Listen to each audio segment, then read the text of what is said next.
I just wanted to run through some 678 live play and different things. I know some people have been putting it on videos. Guys like John from ProCraps and different people have used the 678 on, and a lot of times they put my name on it. And guys, I'm going to be honest, the 678 is not new, right? This is not new to play the don't and play box numbers. So I do appreciate my name being on it. That is something interesting to me, and where the strategy's kind of been made mine in the YouTube world. But guys, it's not new. There's nothing new about it. It is effective though. The effectiveness is not, you can't understate the effectiveness of the 678. It works well, and it works well often. All right. You can't really see the bankroll for whatever reason. When you go live on YouTube, it shrinks your video. So I'm going to put my bankroll here. I'll put it in the cum because I don't use the cum anyway, right? I never use the cum bet. Very rarely anyway. But so one of the things I want to kind of show today on this live video is a more directed, aggressive approach to the 678, where we're directing our aggression into a couple bets that end up being more profitable in the long run, right? So a couple bets, you end up more profitable. So that's what we're doing today. Again, guys, I know it's a weird time for most people. Most people are going to be at work or whatever. So let's see how this thing goes. And obviously my reception isn't great for whatever reason. I'm not sure why. Doesn't make a lot of sense here. Where I'm at, I'm in the middle of town. So anyways, let's get right to it. So directed aggression 678. Here we go. So we're going to go $100 don't. Remember, I'm going to leave it all up here so you guys can see the bankroll. That is my bankroll.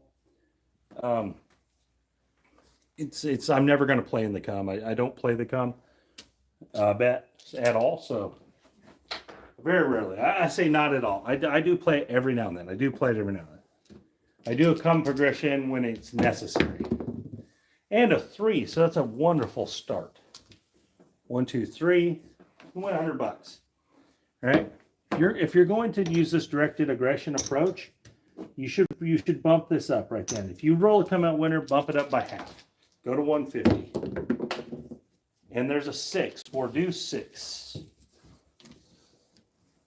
All right, 4 deuce 6. Remember, we're looking at a more directed aggression on the 678. We got $150 don't 6 now. That's obviously going to put us into the iron cross. But remember, we have a little extra, so we're going to go a little extra. Let's just put them. And then we're going to be able to go $20 in the field. So we got 50, 60, and 20. All right. That right there is $130 versus $150. So we don't got to go a ton of odds. Let's just go 60 in odds. All right, again, this is more of a directed, aggressive approach. So what we're going to do is we're going to directly target the iron cross. We're going to press the 5 and 8 first, and then press the field, press the 5 and 8 first, press the field, so on and so forth, and see. And now we don't ever have to press the don't. You don't ever have to, because this only has to cover your initial, right? Hello? Blurry picture. You're going to probably have to adjust your resolution. Here we go. And a 4 hard way. It's going to win 20. All right, we're going to rack it. Next roll, we will press. We always rack the first one, remember? Always rack the first one. There's an 8. All right, that's going to win 70, lose the field. We're going to press that. Put our 20 back, rack that. An 8 again, nice. That's about the best case scenario. All right, that's going to win 105. Lose the field. Lose that. We're going to press this. So that right there takes us to 105. So we can put 50 in the field if you want. Now this makes, oh, and this is our money. This makes an interesting approach, right? Now we're really starting to make money if we get some hits. And there's the 8 again. It's going to win 105, lose the field.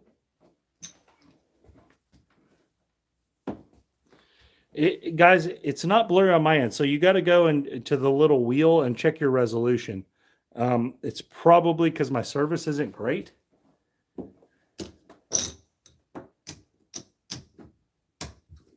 we're going to press both of them.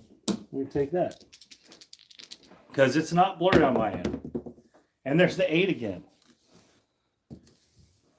120 is going to pay 140.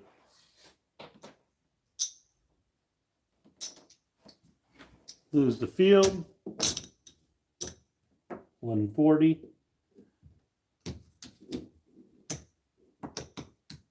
We go to 150, 125, and 50, and rack that. Here we go. And an 8. Wow, this is craziness. All right, that 8's going to win 175 and lose the field.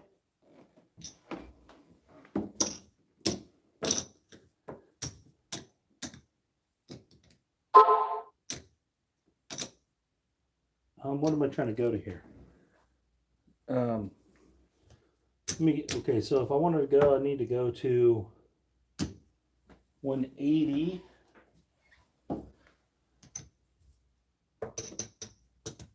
$150, $75. Okay, there we go. And a 7 out. Okay. Not bad run. Obviously, you know, you have a run like that, it's a good way to start. It's not going to happen every time, guys. So we got 150 there. And then 50 there.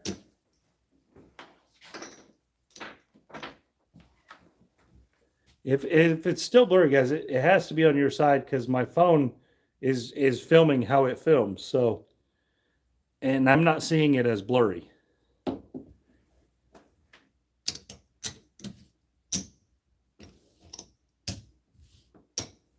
All right, so far, we're obviously way up. We got more than $1,000 there, so we're probably up $300 or more already, which on $1,000 is 30%. So at this point, personally, you should go home. In my opinion, you should go home.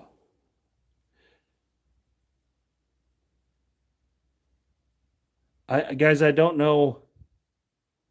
Let me see if I can change some stuff here and make it less blurry, but I don't think I can because it's on your guys' end. And this has been a problem at other times with other channels, guys. You have to go and adjust your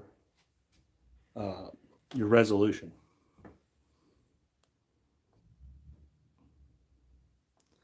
So it's my fault. It's just my service. So what's causing it. Even though I have 5G and 3 bars, it must just be the service. All right, here we go. Let's roll it out again.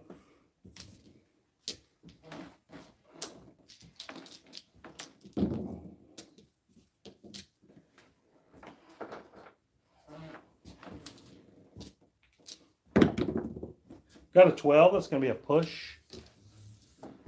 Again, what I'm talking about here, guys, is controlled aggression. So we got more aggressive on the iron cross. So in my opinion, you should only do it 2 ways. You should only do it if you have the point of the 4 or the 10, be more aggressive, or if you have the iron cross and be more aggressive. And be aggressive directly on those. So when you have the 4 or the 10, you shouldn't be aggressive on the box. You should be aggressive on the 7 winner. And so hopefully we get an opportunity to show that. And there's a 3. That's going to be a winner. Hopefully we get an opportunity. Will we? I don't know. We're going to press that.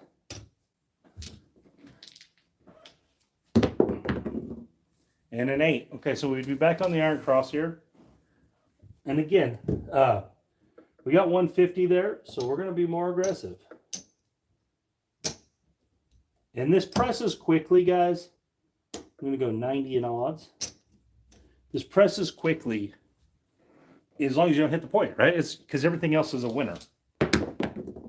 And we hit the point. I've been shooting very well today. And the other videos I made today, I shot very well. As far as light side shooting goes. And even though I'm just randomly throwing them, the effectiveness is there. All right, go right back. Come on, 4 or 10. There's a 5. It's not going to let us get out of this iron cross, probably. So we may have to just try to show it, what I'm trying to show on that. I don't know yet. We'll see. Still 150. Oops. On the odds. 20 right there. 7 out. Okay.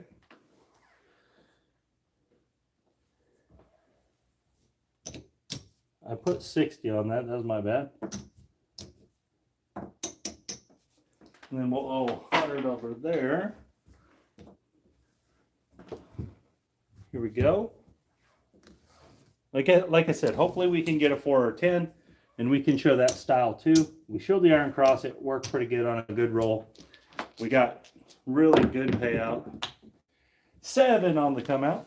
Okay. That was not an 11. It wouldn't have mattered either way, though. 11 or 7 is going to lose here. Not bad. And aces got it right back. If I won one and lost one, guys, I probably wouldn't press. I would just accept it as a break even and move on. And 7. So here we go. We're going to jump back and forth. This happens a lot. You would be surprised on how often this happens right here. Where you roll winner, loser, winner, loser, winner, loser. 6, new point. We're going to do the same thing, guys. I know it could get repetitive. But if you're winning, you're trying to win, you need to do a lot of repetitive things. Hopefully, you guys can eventually see it. 4, okay. Then win 20. I like to rack the first one, guys, no matter what. I like to rack the first one. All right, let's see what happens from here. 7 out, okay. So we made an extra 20 bucks by racking that first one. That's a good example of that. Why I like to do that.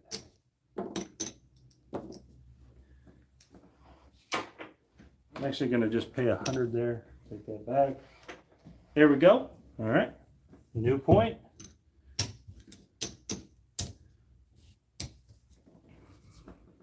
Can we get a 4 or a 10 so we can show that? And we got a 4. Nice. Hard 4, 2 deuces.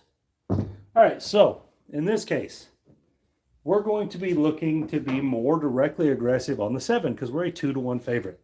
All right, 2-to-1 favorite probability-wise. We have a 1-to-1 on that $100. This is the best spot in the casino, guys. You're a 2-to-1 probability favorite with a 1-to-1 payout bet. You're not going to do better than this. This is, the casino couldn't stay in business if they had to make this bet all the time. 1-to-1, and you're a 2-to-1 favorite. They would all go bankrupt, right? So, what are we going to do? We're going to play 135, but in this instance, we're going to put our odds and just start with 80 in odds. But in this instance, all of our hits, we're going to press the 7. We're going to press the lay on the odds. And there's an 8, 6 deuce 8, because it's our best bet on the table that we got going. It's the most likely to win, right? 35. I'm going to take it to 100. We're just going to keep pressing this. Thank you. And a 6, 5, 1. The table is courtesy of Larry Holloway. I bought the felt, custom felt. All right. We're going to press it 30. Again, obviously we don't want a 4, guys. A 4 will suck. But hard 6, I'm going to win 35. But we're trying to just press and win, right? Hopefully I'm going to have some new merchandise. I got to get some more stuff made. And I'm one of the guys that won something on my sports betting stuff. I'm still waiting on his stuff to come in. It's just taking a while because it's around Christmas. There's a 3 and a 5. That's going to win $35. Remember, we're pressing this every time on purpose. We're going to add 30. We're racking a little bit, but it's because this is the most likely to win. And we got all those other bets covered, so we're making money. There's a 9. It's going to win 35. Now, obviously, if this goes on a long time, we will have missed a great roll. Okay, so we're up to 200. I'm going to make it easy. And then we're going to press it. No, we did press it. That would be the press. All right. And the 6, 5, 1. Well, these rolls are going long. This was happening earlier when I was making videos, recording videos. The rolls were going kind of long like this too. It was kind of odd. We're going to put 30 there. Again, guys, you can put as much in odds back here as you want. I know they're going to say it's the odds of the table or whatever, but guys, I'll just turn it into a lay bet. So there's not a cap to it. I know people think there is, but there really isn't. There's a 10 that's 50. I mean, there's the table max, I guess. And we're going to go to 250. I'm not going to worry about that dollar vig, guys. Oh, in the wood, no good. That would have been a 7. Or at least says 7. All right, retry. All right, here we go. 5, 3, 2. We're going to win 35. Again, we're going to press 30. Here we go. 7 out. Okay, so this worked exactly what we were hoping for. When you get to 410, you're a 2-to-1 favorite, so it makes it a little easier to want to play like this. Makes it somewhat simpler. All right, so what do we got? We got 240, so that's going to win 120.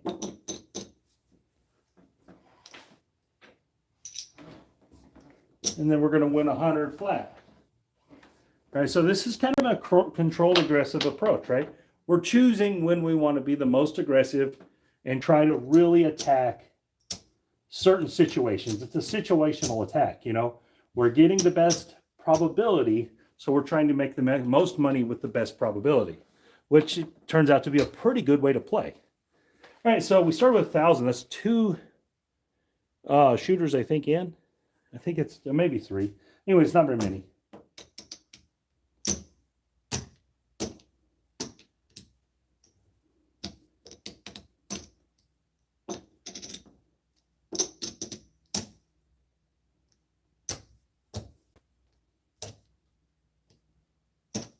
Okay.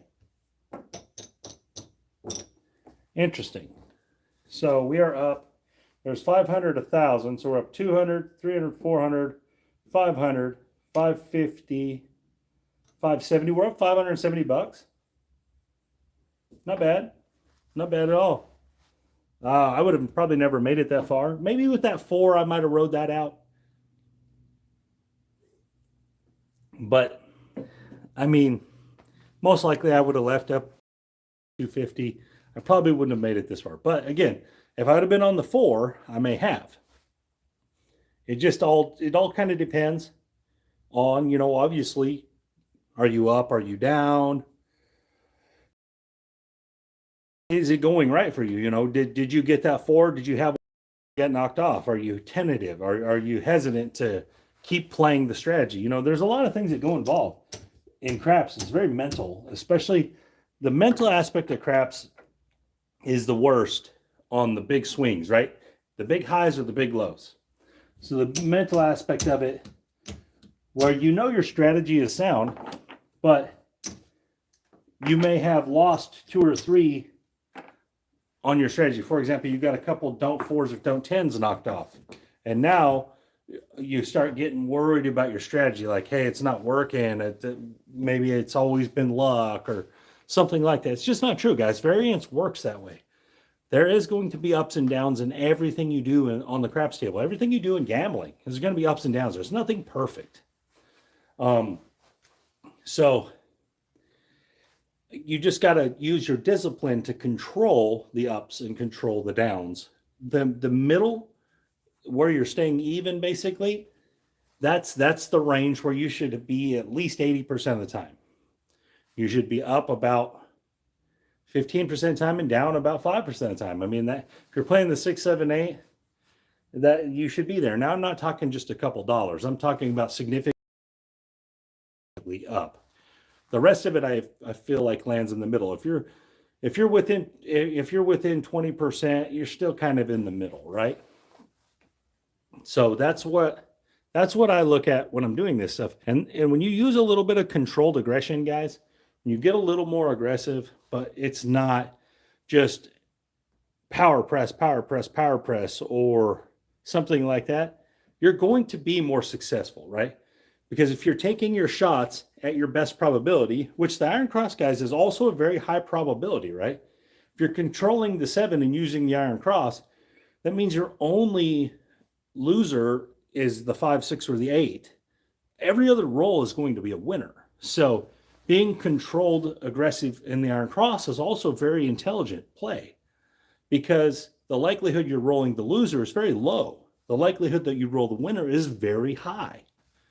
So it's another one of those situations where why I like to use the 4 and 10 and why I like to use the Iron Cross, it's all about the probability advantage it gives you. It gives you such a large probability advantage that it's almost silly not to attack from there.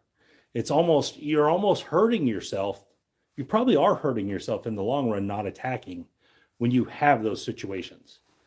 Now, if you're a light side guy and you just can't bring yourself to play don't bets or dark side plays, you're going to have more problems, right? You're going to have a harder time making profit consistently because you're always playing against the 7 then. And I'm not saying anything wrong with the light side play. I'm essentially a light side player. I just use the dark side. I just use that to control the 7.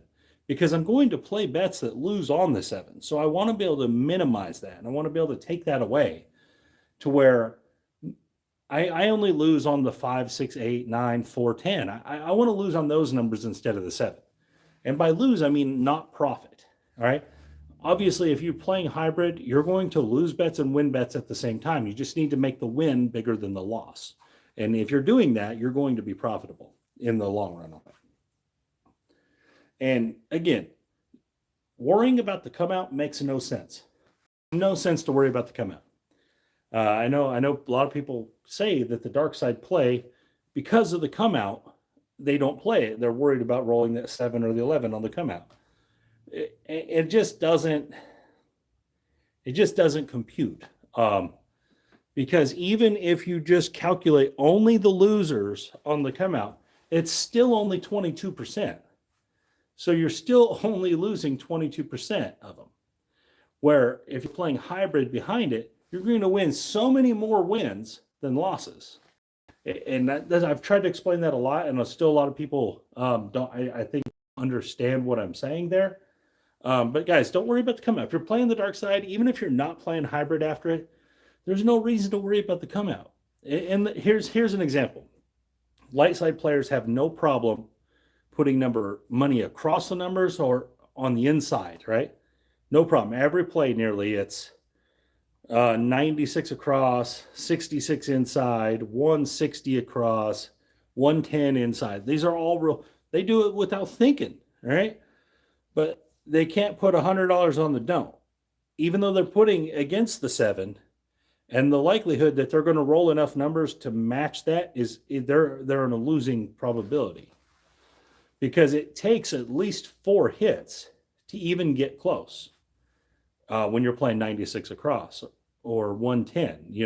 110 takes 3 hits, but you lose 2 numbers. So again, guys, playing that way, you're not gaining anything. It's not time. The only way you play it is if you're going to be on like a pitch count, or if you're going to be on like a hit count where you're only going to roll for a certain number of rolls and then pull all your money off the table, or a certain number of hits, because then you're locking your profit in, as people like to call it. You're controlling your profit, and that's what you want to do. You don't want to just guess, and that's the biggest part of craps, I think, where people mess up is they guess. They're guessing. You know, oh, I'm going to be more aggressive. This looks like a good shooter, you know, or something like that. Don't guess. Your strategy should take out all the guesswork. If your strategy is not taking out the guesswork, then you need a different strategy. And I know a lot of people don't want to hear that because they assume that their strategy is probably really good. And it very well may be. But if your strategy is dependent on, hold on, let me see what you said, Robo. I like what you said. I'm just trying to read it. I actually like what you just said.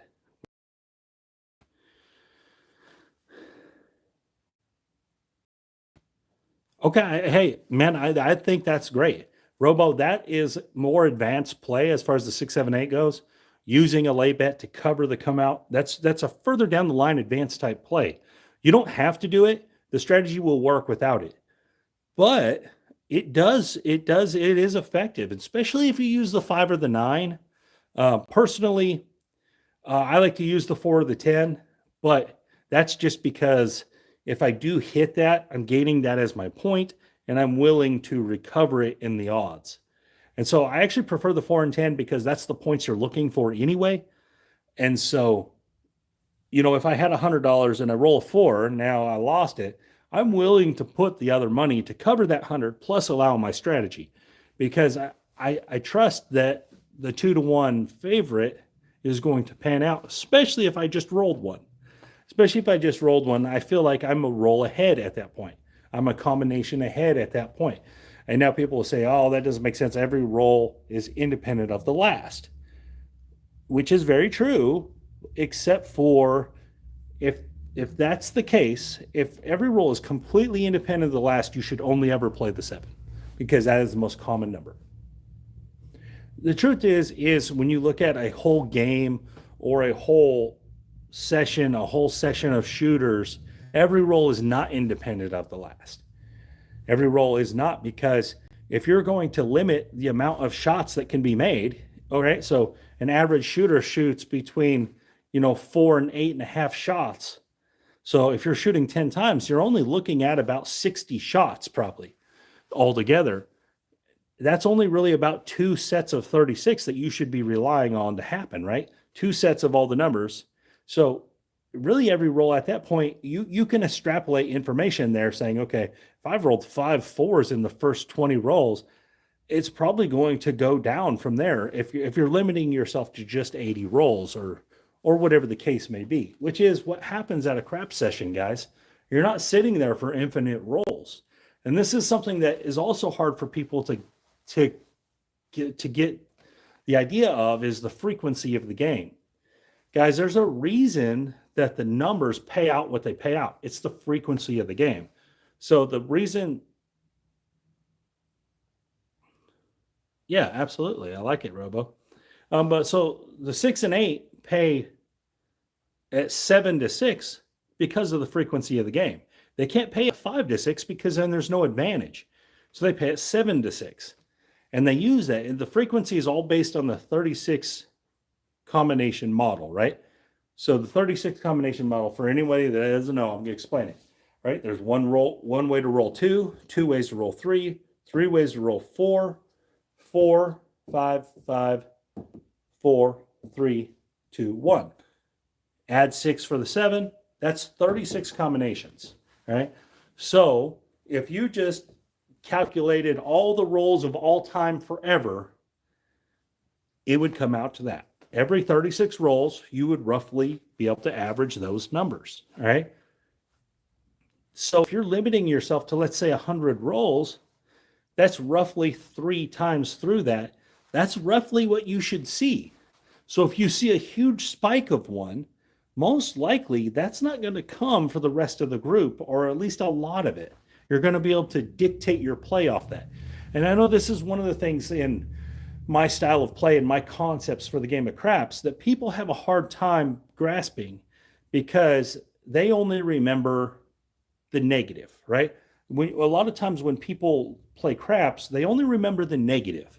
They only remember when the don't got knocked off. They only remember when the PSO happened. They don't remember all the times that that didn't happen and that they won.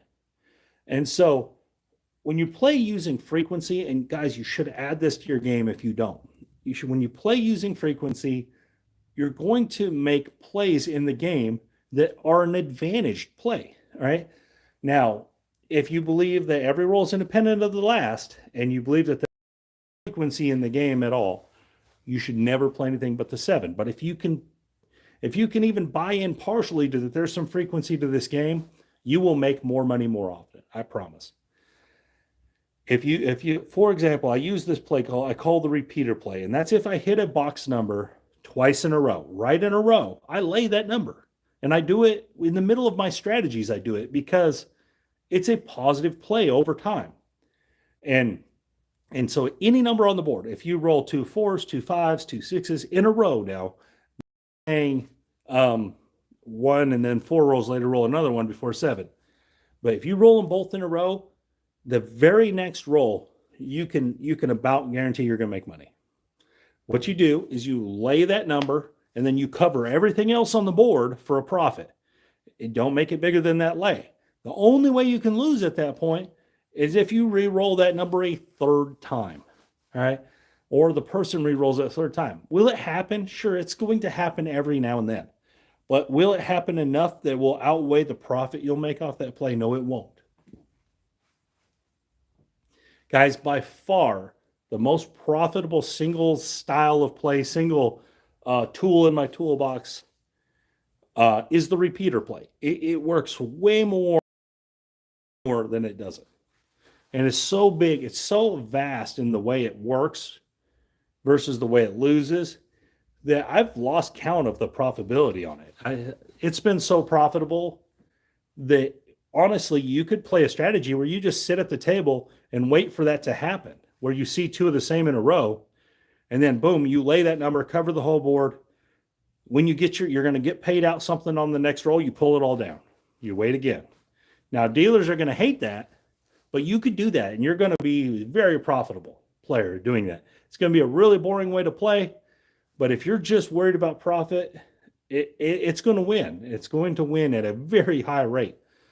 Thing is one of the computer guys that does all that kind of stuff, he actually took that style of play and ran it through a computer simulation that he uses to prove that strategies aren't going to be profitable over time. And that strategy was profitable over time by like 33%. Or I think he ran it through 10,000 rolls and then 50,000 rolls and then 100,000 rolls. And it was profitable every time. And that's also the same thing that Charlie from DGE does with his. He just waits till he sees more than that. He waits till he sees 4 of them, and then he lays it, and then he lays it on a progression. And his also got ran through a simulator like that, and it was also profitable long term, which is something that people say you can't be in this game. But you can. You just have to look at it from a frequency standpoint, and that's what's hard for people to gather, right? It's hard for people to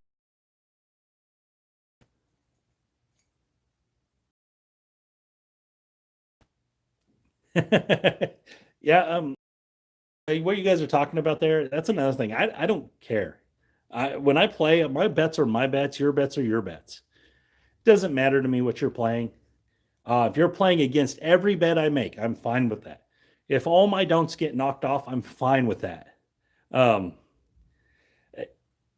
If I lose, that's great. And if I win, I'm not going to say anything to you for playing the way you play. Hello, George. Now, I've definitely had stuff said to me, especially when a guy rolls 2 numbers in a row and they all pile on it and I go against it. I've definitely had that happen where they're like, oh, you're just going to play against us.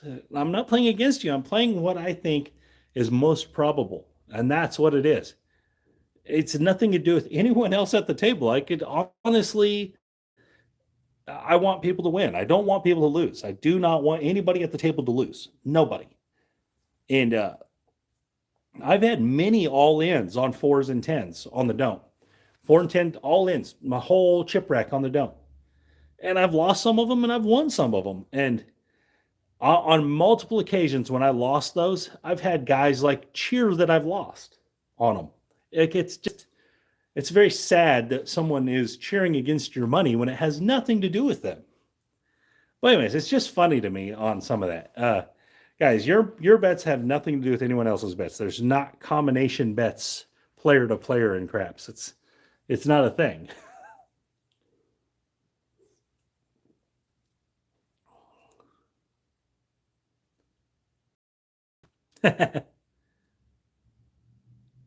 The don't progression works like a charm. The seven, you're talking about the 7 level one, I believe, or it should roughly be 7 levels.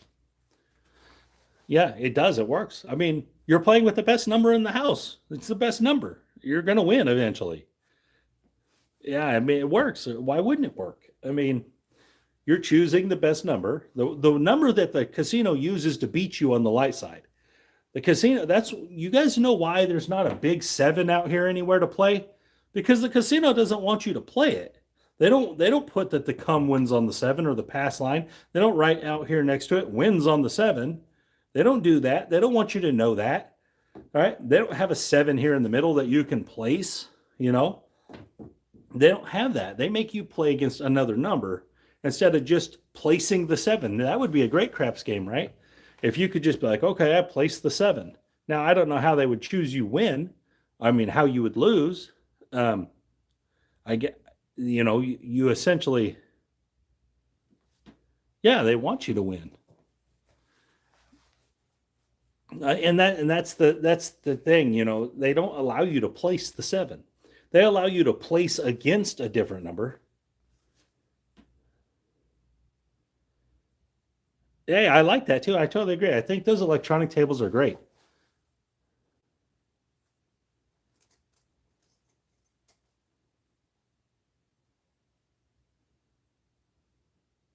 Big letters, yeah. Stick your money here. Agree, George.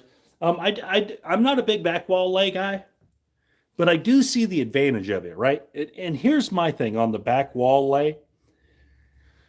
You're about guaranteeing you're going to lose money on every come out. When you're almost guaranteeing it because you're playing so much like, where you're going to lose most of the time, at least one bet. The thing is when you do win on those, you win a lot, right? You win a bunch of bets. And if you get multiple 7s in a row, which is more likely than any other multiple, it ends up being really profitable. So I don't have anything against the back wall lay. It's just not my style. But obviously, there's definite benefits to it. What's up, Bob? Uh, Definite benefits to it. And really, honestly, if you're a good dice controller and you can pull the 7 out of your hat at a higher rate than the 16%, and some of us can do that without being a dice controller, right? Some of us can just roll a lot of 7s. You could really, I mean, honestly, if you laid the back wall on every play, every roll session, as long as you didn't just get a really bad roll, like as long as you just didn't get a really terrible roll that went on a long time, you're probably going to be profitable. I've never ran a video like that, but it sounds like a pretty good video. A back wall lay, whatever it ends up being. If you could just $180 back wall lay or whatever, I think it has to be a little more than that. Most places make you win 20 on a lay. Most places, so the 4 and 10 would have to be 40. But anyway, so whatever, to $200, right? So if you had, I don't know, 5 shooters, it would be $1,000. Thanks, Hoss. I imagine you would be profitable with that. just barring just a really bad run. I would take a tough, really bad run to probably lose money or lose a significant amount. You might be down a little here and there, but I don't know. I don't have a lot of experience with the back wall lay. Hey, John.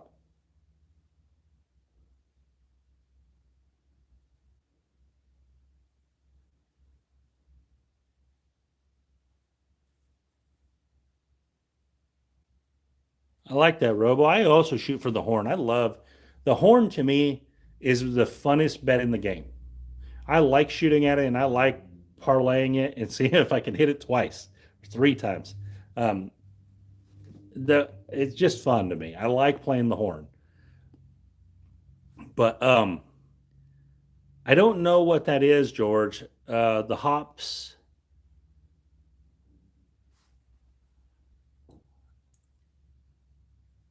What is Sideshow doing? I have to watch it.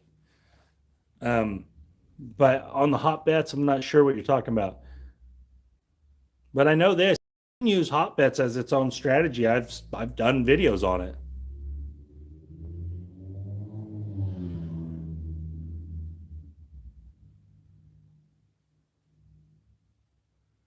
Okay, yeah, okay. It's a hop the easy strategy. Yeah. Okay, so that's awesome, John, by the way. 678 working how it's supposed to. Okay.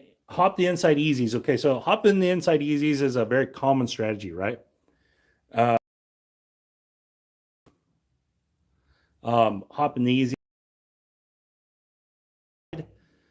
and it's really you could do that every play, and it's probably way cheaper overall than placing them bets. Um, the only time you lose, obviously, can I show it? Hop in the easies. So you double your money, 2 rolls, right? Exactly. The problem with hopping the easies is 2 things. One, you have to be really, really focused at the table. You have to be super focused because you're going to make the middle work, and you're going to make the middle work a lot. So if you're not at a very empty table, if you're at a full table, it can get tricky. Hello. Now, on the flip side of that, if you are able to keep up with it, it's very profitable. It's super profitable. The only thing that really kills you, obviously, is a run of the extremes, right? Um, the problem is it kills you fast, right? When you're putting all your profit into that, it's um, it's good. It is. It's good. It's really good. It's the hop and the easies is good.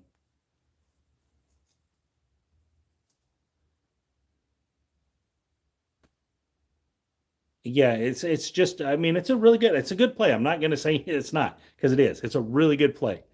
It's just difficult to do live craps. It is. It's more difficult than you might think, unless you're at an empty table. If you're at an empty table, it's not because then the dealers are going to be focused on you. It's going to be easy to manipulate what they're doing, right?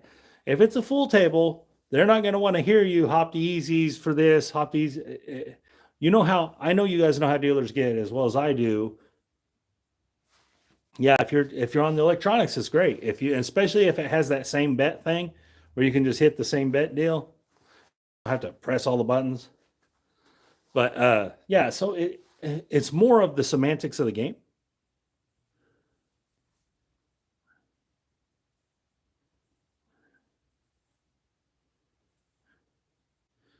And yeah, it's definitely a good strategy though. Hopping the easiest is good by itself.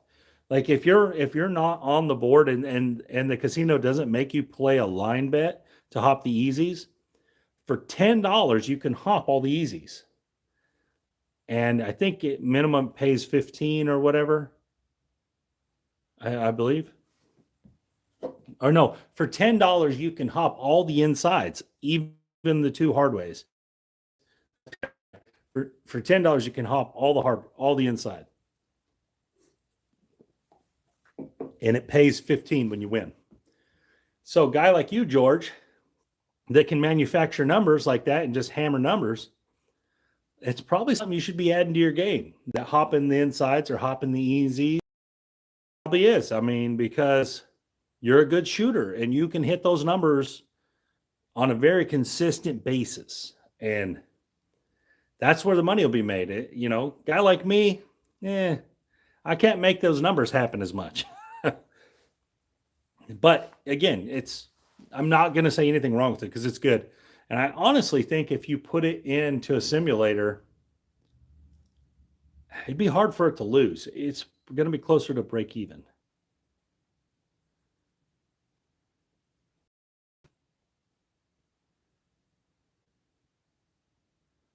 I like that. I like that, Robo. And yes, you are, George. You're an amazing shooter. Um, Again, like if I ever got a chance to play with you, which I haven't yet, I'm just putting it on the table. I'm letting you get it because I'm not going to be afraid when you shoot. I never will. I never would ever have a fear of losing when you shoot. I'm not saying you won't have bad shots. You will, but you're going to have them one or two where you crush it, and I'm going to get paid. I obviously can't do that, so I don't play that way. But you can. So if you were playing, I would play that way. But anyways, that's kind of the hop. I'm like I said, I'm not. Two things I'm not going to knock for sure is laying the back wall. There's definitely value to it. Super huge value to laying the back wall. It's not my style. Hopping the easies, again, it's one of these things that has a ton of value to it, and it's great. But in the midst of your gameplay, it's actually a lot harder to do at the casino than you might think, which gives it a problem to me. I like my strategies to be very easy and very casino friendly. That way you can do them when you go. Like hopping the easies is a lot harder than you might think at the casino, especially when there's a bunch of people yelling at that middle box guy going horn high, yo, can I have a high low, hard 8, hard 4, and they're just chunking chips, and then you're trying to make a big bet out there. Hopping the easies is a whole bunch of stuff they got to put down. So it's just, unless you got the box man helping that middle guy, it's hard to do that. It's actually, and this is from experience, guys. I've hopped the easies a lot. I usually hop the inside, not hop the easies is what I do. But it's actually, I've had problems with it before where I'm like, hey, I've been hopping these numbers. How come I didn't get paid there? And they're like, so I've had some issues. But again, if you're playing at an empty table, probably no problem. If you're playing at an electronic table, it's probably even easier. So again, yeah, it's good though. There's no doubt that as far as the math and the financial aspect of it goes, it's good. You're getting a lot of those numbers for really cheap, especially if you're doubling them up on like that. That's a very Tony Leo thing where he likes to get multiple wins per roll. So like on an 8, he wants hop 8 and a place 8. On a 9, he wants a field and a 9. He wants multiple wins on one roll, which is it's a good strategy. It's a good idea to win more per roll. I mean, it's never a bad idea. So, but again, everyone has their style. Everyone has their comfort zones. Everyone has their comfort zones. And just my comfort zone is in the don't, and then playing my 6, 7, 8 style of play. It's tried and true for me. I've done it a lot, and I can do it kind of unconsciously, which helps when you're playing craps because then you can watch for all the other BS. You can watch for bad payouts. You can watch for them missing a payout. You can watch for whatever. There's just, you never know. They're humans too. They're not trying to screw you. There's no doubt about that. The dealers are not there trying to screw you, but they mess up. So I don't like missing my money when I win. I've definitely had it. I've definitely had to stop games before and say, no. I had this horn and, you rolled it and you didn't pay me. And I've had some stuff like that happen. Now, obviously, they just usually pay me because I don't make big scenes usually and I tip well. So usually I don't get a lot of backlash. But yeah, definitely happened a lot. They miss payouts. You guys remember Road Gambler's old videos, live videos? That's it. Yeah, that's right. You don't have to worry about a missed payout. But if you ever remember Road Gambler's old videos, he had a bunch of them on there where he had bad payouts or missed payouts, and he had to tell them about it. And I think that's one of the things that kind of hurt him in the long run, why they got real hip to what he was doing. But yeah, still, Road Gambler was great. Anyone that doesn't remember Road Gambler, those videos got taken down off YouTube. He did it. But but he was kind of like the first guy that really showed live craps, just repeatedly in a lot of casinos. It was just cool. His videos were cool. I tested my strategies against his videos when I started. A ton of my strategies I would test against his videos. It'd roll an 8. I would do it on my table, but I would let his rolls because they had nothing to do with me. It was like being at a table, and I could test my strategy. So it was really cool. I really miss his videos. He was really good, and his website was cool. Road Gambler's cool. But anyways, guys, thank you guys for watching this. I'll work on a back wall video and a hopping easies video or hopping insides video, something like that. I don't have hot bets on my table. I actually didn't have them put on there because I don't use them, really. So, but anyways, I'll figure out a way to kind of show it really well, and we'll try to get that on video. Anyways, guys, thank you for your time. Thank you for watching, hanging out with me.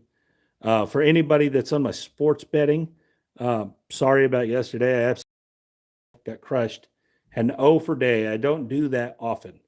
Happened a few times every now and then. But I just don't hardly ever lose all the bets I put out. But yesterday I did in college basketball. And I really can't explain it because I teased these bets. So I had more points. And they just all fell bad. And it was just, no, I guess not all of them, a couple of them, but in the teaser, you have to, they're parlays. So one leg of it lost no matter what. And it wasn't good. It was bad. And I just don't do that often. But anyways, if you're interested in sports betting, it's only $25 a month. You get to join my Discord server. The Discord server alone is probably worth $25 a month. You get a lot of betting advice on there from other people that sports bet as well. So that's also cool. You get a lot. You get involved in contests. Like one guy just won the Thanksgiving contest, and I'm getting him a jersey off NFL Shop. I mean, another guy, he won a baseball contest, and he's getting a hat and a hoodie. I mean, so you get some stuff off there. You can sports bet. You just have to use Bet Online, John, or one of those. But yeah, anyway.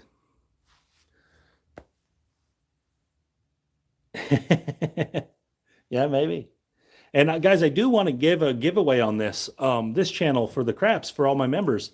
But I want it to be I want to give away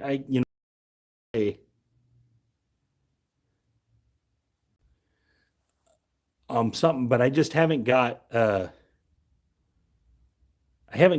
enough members yet to really.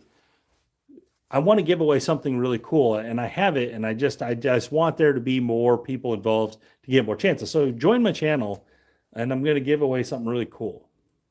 And I have it, and I'm just waiting to give it away.